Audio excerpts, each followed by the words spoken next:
Alors, je ne suis pas pessimiste au point de dire que c'est le début de la fin, mais quand même, je pense qu'on est effectivement dans une mutation assez profonde. Et je pense qu'on a, on a besoin de se réformer. Et moi, je suis un réformiste et je suis pour vraiment renverser un peu la table. C'est-à-dire que pour moi, on ne peut plus faire sans les plateformes qui existent, qui sont présentes, qui investissent, qui ont beaucoup d'argent et qui aujourd'hui d'ailleurs ont beaucoup de talents qui vont faire des films chez eux. Donc moi je suis pour vraiment faire une remise à plat. Je crois que la chronologie des médias aujourd'hui est dans une forme de conservatisme et qui est vraiment obsolète. Je crois qu'il faut revoir ça. Moi en tant qu'exploitant, ça ne me choquerait pas que tous les films passent à 4 mois. Je suis pour mettre tout le monde au même niveau en fait. C'est-à-dire que ça soit Netflix, Amazon, Apple, Disney+, toutes les plateformes, tout le monde à 4 mois, et tout le monde abonde un financement auprès du CNC pour justement aider à la création, et les jeunes talents continuent à aider, à pousser et les jeunes talents. Et puis ça sera beaucoup plus simple dans l'esprit aussi des spectateurs. Aujourd'hui, ils ne comprennent plus rien.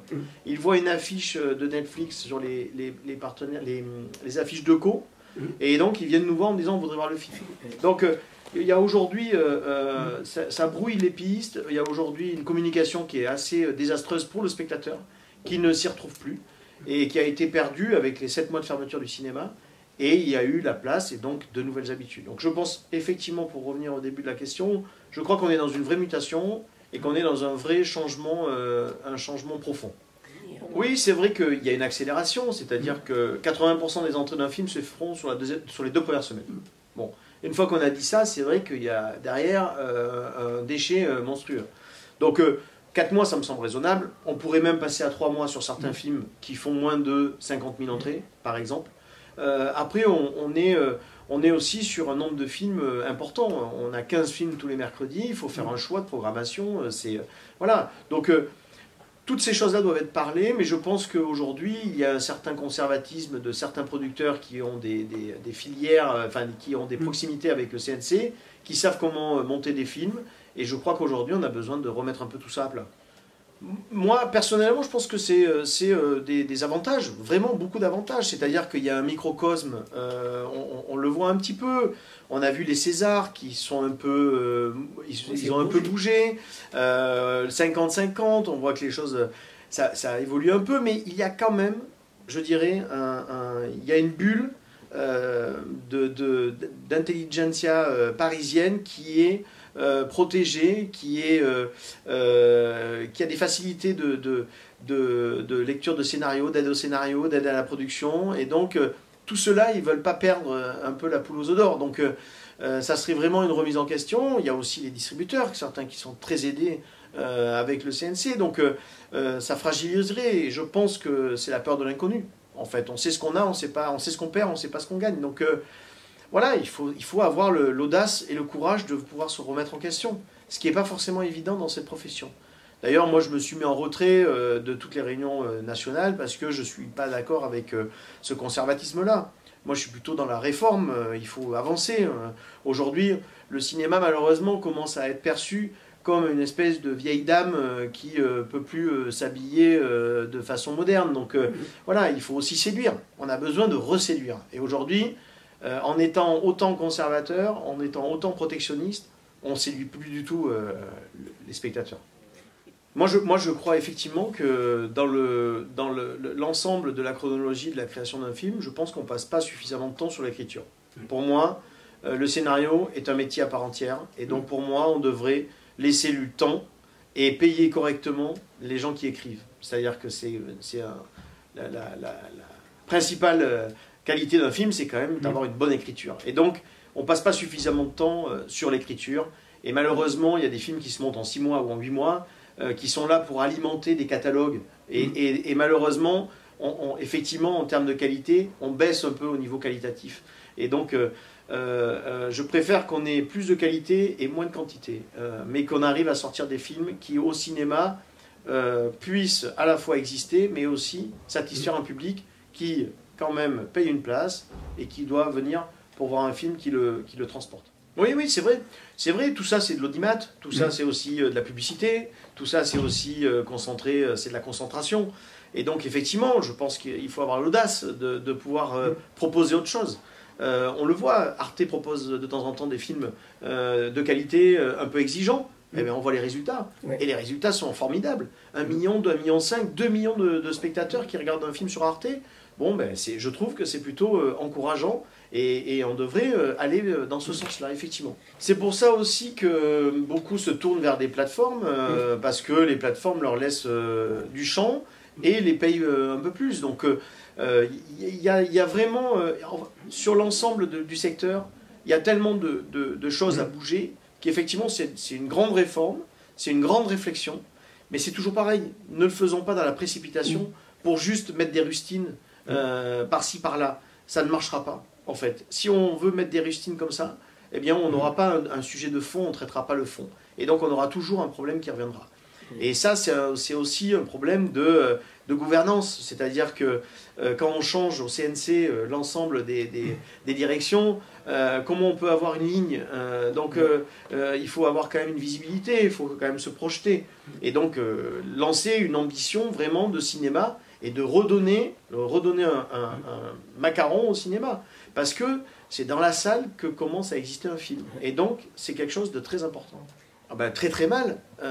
On a très mal vécu déjà de se faire retirer des films alors qu'ils étaient annoncés exclusivement au cinéma, et ça s'est pas fait. Et puis alors là, c'est encore une menace qui est, je pense, quelque chose qui aurait dû mobiliser beaucoup plus l'exploitation et notre secteur. On aurait dû faire front et être beaucoup plus rigide. Voilà, on aurait dû réagir collectivement. Après, en l'occurrence, nos interlocuteurs français de chez Disney ne maîtrisent pas les choses et ont des directives qui arrivent directement de Burbank et voilà, sont un peu aussi mis sous le fait accompli. Mais je crois que là, on a atteint un point qui est essentiel, c'est-à-dire à quel moment, qui est le décisionnaire? Est-ce que c'est une major américaine qui d'un seul coup met en péril une économie ou un secteur, une industrie parce qu'elle veut faire un tour de bras, un bras de force et un tour de force? Ça me paraît quand même assez difficile d'entendre ça et de le voir. Je pense que quand même, ils ont dû avoir des garanties. Et je crois que dans les mois qui vont arriver, les prochaines réunions, on va avoir des annonces qui vont être des annonces en faveur des plateformes. En fait, quelque part, je suis d'accord. C'est la méthode qui n'est pas bonne. C'est-à-dire que moi, je trouve que de mettre comme ça un coup près en disant si vous c'est un chantage qui est pas bon.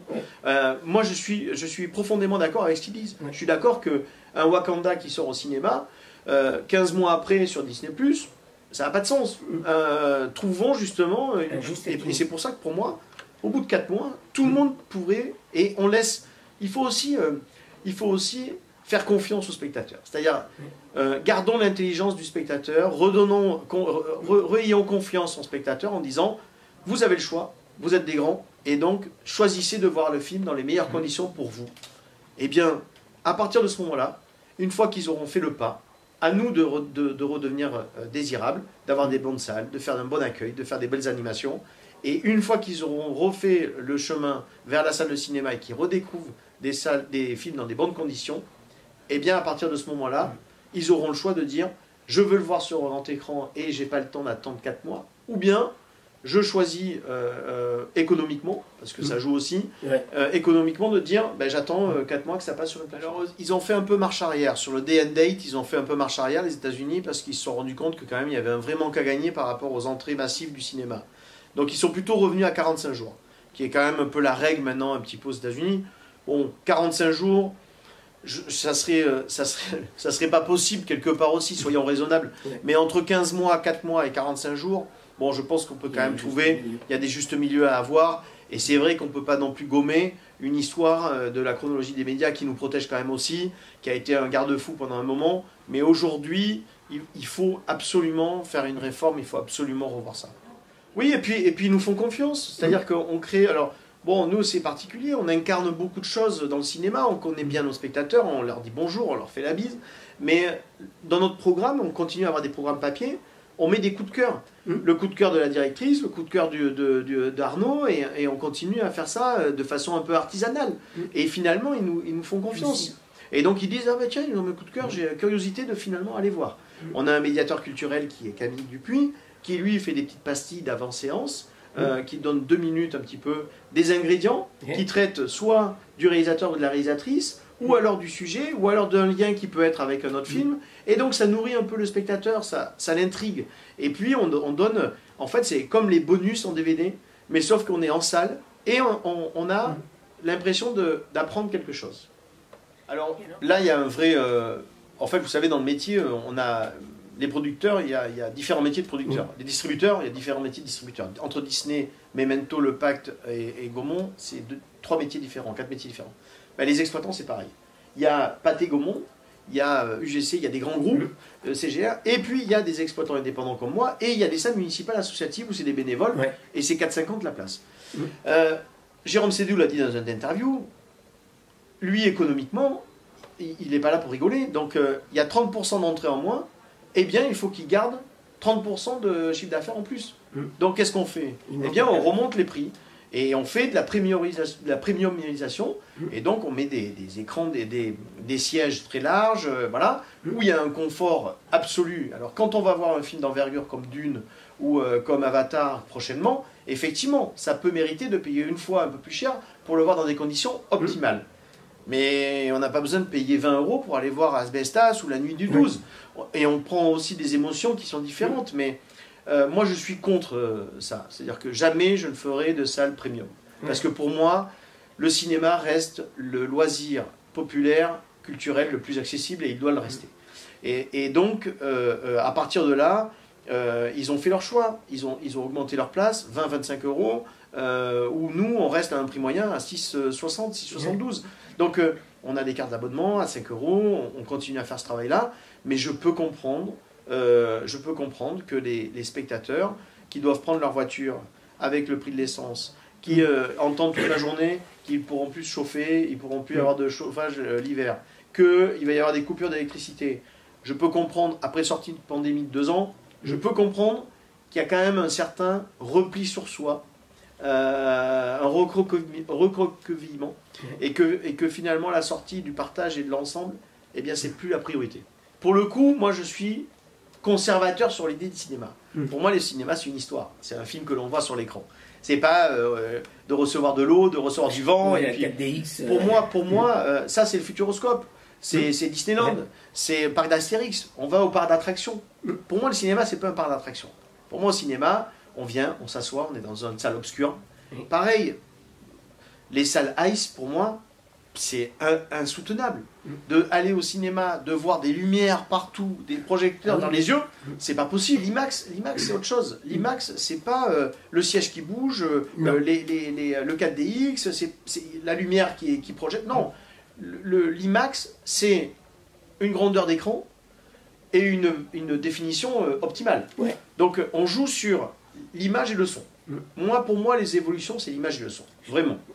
Pour le coup, je trouve que la plus grande évolution pour moi du passage au numérique, c'est le son, les pistes sonores. C'est-à-dire qu'avant, on avait... le son qui permet... voilà. Avant, on avait 4 pistes. Aujourd'hui, on a 14 pistes. Donc, si on veut vraiment aller dans la définition la plus absolue, on est dans une immersion totale. C'est-à-dire que vraiment, c'est le son qui vous enveloppe. Après, en termes d'écran, je ne crois pas qu'on puisse faire mieux. Enfin, on a des beaux écrans nacrés. Je suis contre les écrans métalliques. Moi, j'aime l'écran nacré. J'aime la projection. Je suis contre les écrans LCD. Bon, voilà. Moi, là-dessus, je suis très conservateur sur le principe du cinéma. C'est sûr que ça joue aujourd'hui dans les 7 mois de fermeture qu'on a eu. Aujourd'hui, l'ensemble de la population a un accès aux images, aux réseaux, aux plateformes et tout. C'est où on veut, quand on veut, comme on veut. C'est-à-dire où on veut. Si on veut le faire dans son lit, on peut. Quand on veut, 2 h du matin, on ne dort pas, on ouvre et on regarde une série. Et comme on veut, c'est sur n'importe quel support. Donc, on ne peut pas lutter contre ça. C'est quelque chose, il va falloir faire avec. C'est impossible. On ne peut pas laisser une séance en disant quelqu'un, ah hop, je vais faire un ciné. Il y aura des horaires, il y aura toujours des contraintes. On a des contraintes qui sont imparables. Après, à côté de ça, effectivement, avoir une visibilité plus claire sur les prix, proposer des tarifs vraiment préférentiels à certains moments, des choses fixes. Mais aujourd'hui, les prix en France sont libres, donc chacun fait à sa sauce, chacun fait comme il veut. Voilà, nous, on a un principe, c'est qu'on a des tickets suspendus, des tickets solidaires. Et donc, il y a des gens qui prennent des tickets, ils nous disent un ticket pour tel film et un ticket solidaire. Donc, le ticket solidaire, on le met, et donc on a une ardoise, et il y a 10, 15 tickets solidaires, et ça permet à des personnes qui n'ont pas forcément les moyens de venir et de dire « je prends un ticket solidaire ». Et donc, la personne ne paye pas, et rentre en salle, va voir un film. Donc, c'est une vraie opportunité. On avait fait ça depuis le film Discount de Louis-Julien Petit. Et donc, on avait lancé le ticket solidaire, à la même période où les cafés suspendus existaient. Bon, ben voilà. Et donc, ça c'est une solution dans les salles. Pourquoi pas aussi proposer un peu ça? C'est aussi de la solidarité, c'est aussi un peu de... Et puis, ça permet à des personnes de pouvoir aller au cinéma, en famille, sans pouvoir dépenser quelque chose. Le prix, effectivement, doit être peut-être plus lisible et doit être peut-être plus accessible à des moments où, finalement, on regarde nos taux de remplissage. Allez, on a 8% de taux de remplissage dans une salle. Bon, ben, à trouver. Netflix fait déjà des publicités dans Mediavision, dans les Mediavision par exemple. À l'avant-séance, on voit des promotions pour des films de Netflix. Moi, je trouve ça surprenant. Et après, honnêtement, moi, je crois que on est programmateur. Nous, on programme notre salle. Moi, je ne suis pas gêné si Netflix m'appelle en me disant « Bonjour, est-ce que vous souhaiteriez, sur 3 séances, passer Roma ?» Moi, je dis oui.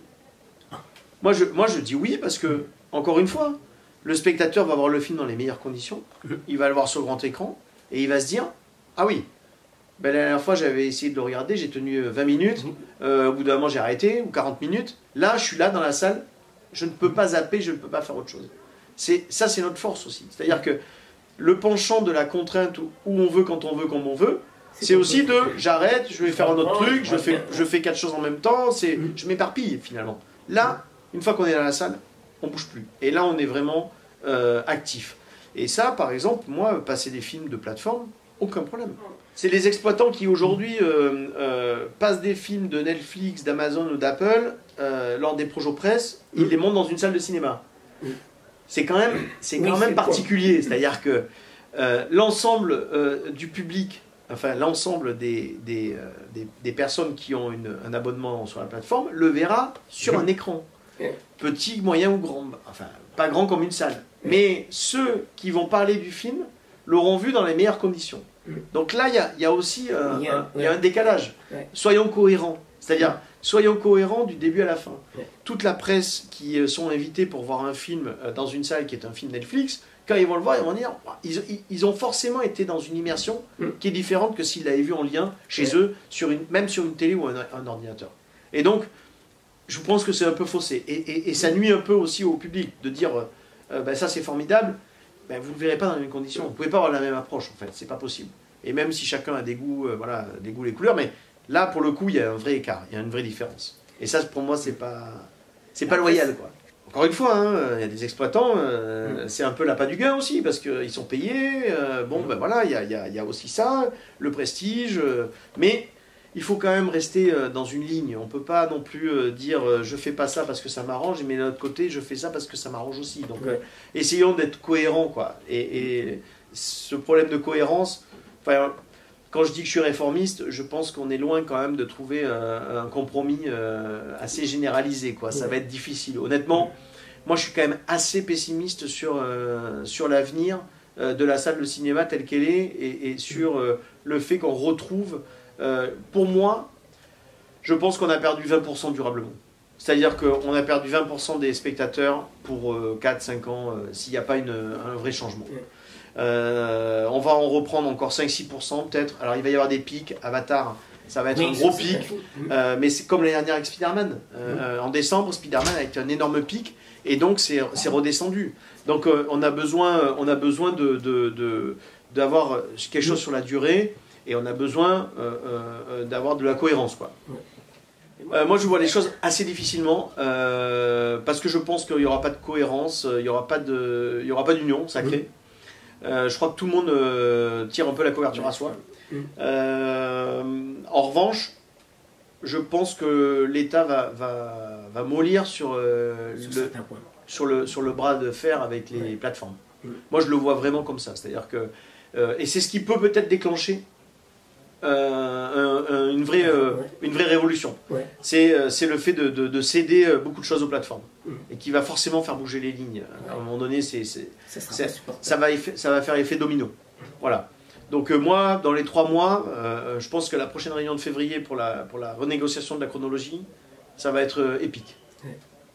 Oui, on a ben, un peu comme la méthode du Grand Rex, notre cousin le Grand Rex, nous le petit Rex à Sarlat, on va faire un marathon Hobbit Seigneur des Anneaux par exemple. Samedi les 3 Hobbits, le dimanche les 3 Seigneurs des Anneaux. Voilà, oui, effectivement, on s'est rendu compte que les communautés aimaient bien se refaire des cycles comme ça.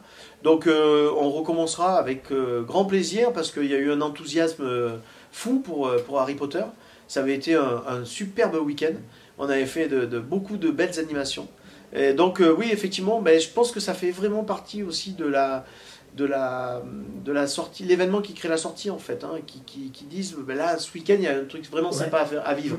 Et puis le vivre, ça garde c'est des souvenirs collectifs, quoi. C'est vraiment des souvenirs que les gens gardent en mémoire. Ils se déguisent. Voilà, il y a tout un...